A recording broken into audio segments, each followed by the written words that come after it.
Bismillahirrahmanirrahim. Alhamdulillahirabbil alamin wassalatu wassalamu amma ba'du. Kembali lagi di channel Cuti Nalar. Kali ini pertemuan yang kedua, saya akan membacakan kitab Al-Aqwalu Al-Munirah fil Wasiyati lil Auladi wa Dzurriyyah karya Ustadz Imaduddin Usman Al-Bantani. Oke. Kemarin kita sudah membaca dari awal ya, mukadimah, kemudian sekarang kita masuki bab selanjutnya. Sekarang bab kedua mungkin ya, karena bab satu sudah. Sekarang kita masuk faslun ya, ke ini lafadznya ya. Bismillahirrahmanirrahim. Qala al-mu'allifu rahimallahu ta'ala wa nafa'ana bi ulumihi fid dharaini ajmain amin. Nanti bagi yang belum punya kitabnya, PDF-nya bisa saya sertakan linknya di bawah ya. Faslun, fasal fil islami as-shalah. Kayaknya lebih enak faslun fis shalah ya, nggak pakai Islam lagi ya, lebih pas ya. Wala ala shawab lah, nanti bagaimana penulisnya mungkin ya. Faslun fil islami as-salatu, fasal mengenai tentang Islam yaitu salat. Wa ya mahjata fuadi wa zada ma'adi, kata Kaimat. Wahai permata hatiku yaitu tadulu ilal walad, menunjukkan kepada seorang anak ya. Wa zada ma'adi, dan bekal harapanku kembaliku nanti di akhirat. Nah, seperti itu. Islamuka yadharu bisolatika, Islammu itu nampak dengan sholatmu. Jadi bukan hanya Islam KTP saja. Kalau Islam KTP kan nggak nampak nih. Tapi kalau Islam kita dicontohkan dengan sholat, maka kita telah menampakkan agama Islam. Kata Kaimat, wahai anakku, Islamuka yadharu bisolatik, Islammu itu akan nampak dengan sholatmu.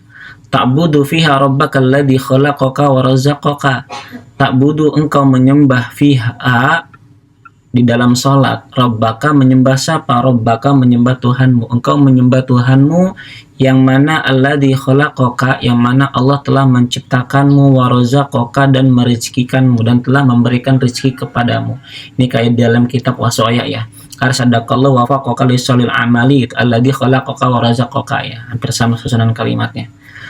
Alladzi khalaqaka wa razaqaka, yang mana Tuhanmu telah menciptakan engkau dan telah memberikan rezeki kepada engkau. Wa fiha tunajihi bisauti mulahin, yang di dalam salat pun engkau bermunajat kepadanya, yaitu Allah, dengan suara yang lirih ya, dengan suara yang lirih.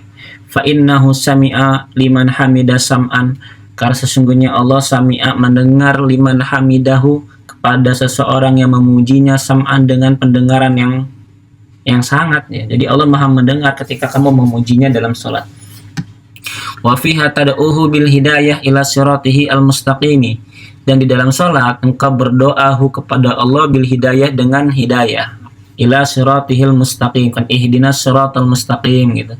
Siratal ladzina, yaitu merupakan jalan bagi orang-orang an'ama, yang telah Allah berikan nikmat, alaihim, kepada mereka, minan nabiyina, dari para nabi, wasiddiqin, dan para orang-orang siddiq, wasyuhada'i, dan para syuhada, wasolihin, dan para orang-orang yang soleh. Wahasuna ulaika rafiqa, dan bagus ulaika, mereka itu, rafiqon, dijadikan sebagai teman gitu. Jadi orang-orang sodik, syuhada, solihin, nabiin, itu semuanya wahasuna ulaika rafiqa ya. Ungzur, wahai lihatlah anakku, ila jahlati, kepada orang-orang yang bodoh. Siapa sih? Abadatil asnam, orang yang bodoh itu yaitu orang yang menyembah patung, patekong ya.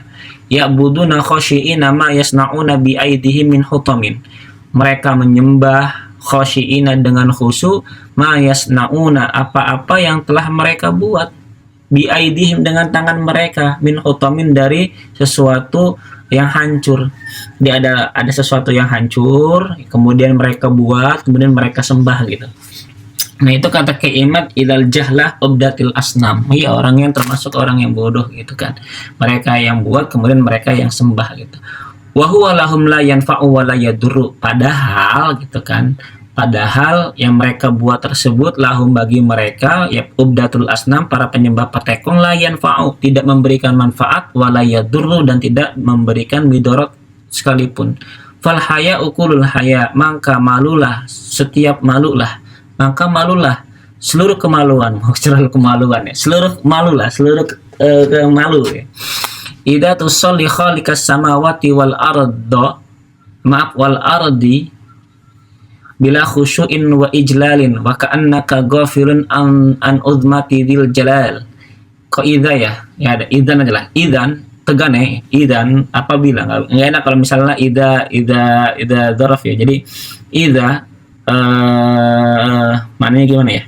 Idza tusolli, jika engkau sholat gitu kan. Ini harus ada jawabnya kalau misalnya idza dzaraf ya. Idza tusolli, ketika engkau sholat, khaliqas sama, menyembah pencipta seluruh langit, wal ardi dan bumi, bila khusyuin sholatnya tanpa ada khusyuk, wa ijlalin dan tanpa adanya keagungan untuk menyembah Allah, wa ka'annaka ghafilun an uzmatidil jalal, karena sesungguhnya engkau itu kalau misalnya sholat tanpa khusyuk, engkau itu wa ka'annaka, dan sesungguhnya engkau ghafilun, yaitu lupa, an uzmatidil jalal, termasuk orang yang lupa an uzmatidil jalali, dari agungnya sang pencipta keagungan, yaitu Allah Subhanahu wa taala. Kalau misalnya sholat kita tidak khusyuk, itu nasihat yang pertama dari Kiai Imad mengenai tentang sholat. Oke. Nasihat yang kedua, faslun fisyami, fasal mengenai tentang puasa. Nah, ini enak nih fisyam. Kalau tadi di sini lafadznya faslun fil islami as-shalah, seharusnya ila ala shawab ya, islamnya dihilangkan. Oke. Faslun fisyami, ya bunayya ya mahjata fuadi wa zadda ma'adi. Faslun menerangkan tentang puasa. Wahai anakku, kata Kiai Imad, permata hatiku dan bekal kembali untuk akhiratku gitu. Alaika bisyam, wajib bagimu untuk puasa. Kenapa? Fa innahu junnatun minal asam, karena sesungguhnya puasa itu merupakan benteng dari beberapa dosa, dari sebuah kesalahan. Wa taharatun linnafsi, dan puasa juga dapat mensucikan linnafsi, jiwa atau nafsu, minal awhami, dari keambiguan ya, dari hayalan-hayalan yang enggak jelas ya.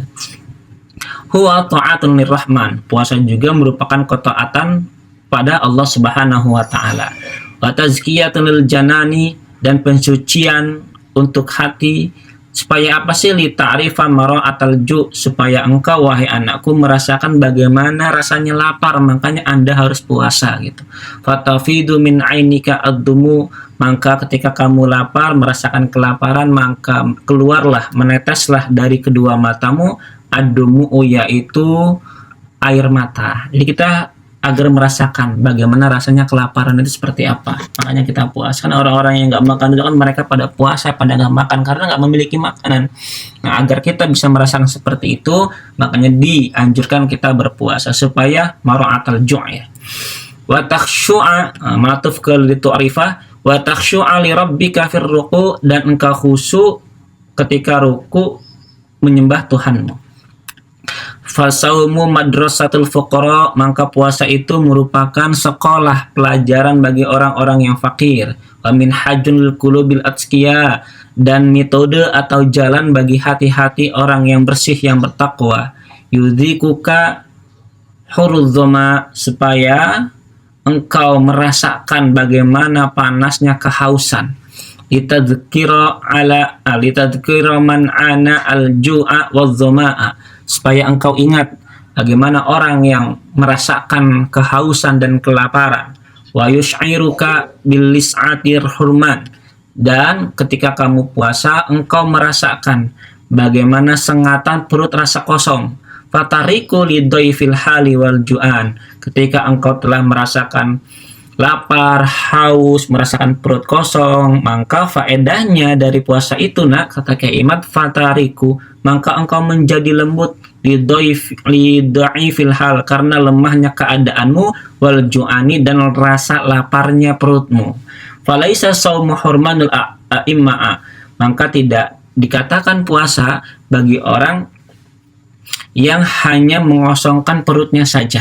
Bal huwa darsun fil ata wasakha, akan tetapi puasa juga ditinjau dari dalam segi pelajaran untuk memberi, dermawan, wasamhuru, dan tingginya kemanusiaan, rasa keingintahuan atau ruhnya, nahwas samai, seperti tingginya langit gitu. Ini sebuah nasihat yang sangat baik ya, aforisme yang sangat baik untuk kita semua dari Kiai Imad. Allah alam bisawab. Nanti kita lanjutkan bab faslun fi zakat. Subhanaka Allahumma bihamdika Asyhadu an la ilaha illa anta nastaghfiruka wa atubu ilaik. Assalamualaikum warahmatullahi wabarakatuh.